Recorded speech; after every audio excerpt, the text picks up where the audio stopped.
আমি ভাই অনেক ঝাল খাই। বিগত কয়েকদিন ধরে কিন্তু বৃষ্টির কোনো ঠিক ঠিকানা নেই, যখন চাইছি আকাশ থেকে কিন্তু সোজা মাটিতে পড়ছে। আজকে কারেন্ট চলে গেছে, ঝড় হচ্ছে, তো আমাদের বাড়িতে আমি আছি আর আমার বেহেন আছে।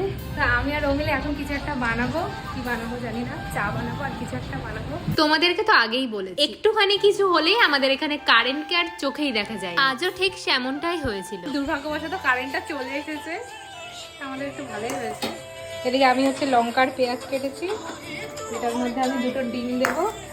যাই, আজকে যে রেসিপিটা আমি বানাবো সেটা আমি শিখেছিলাম। তোমরা কে এই রেসিপিটা বাড়িতে বানিয়েছো আমাকে কিন্তু অবশ্যই কমেন্টে। যাই হোক, এদিকে কথা বলতে বলতে আমার রান্না কমপ্লিট। আর বৃষ্টির এই মৌসুমে বাড়িতে কিন্তু এরকম টুকটাক খাবার বানানোই যায়। চায়ের সাথে খেতে কিন্তু এটা বেশ ভালোই লাগে। খা।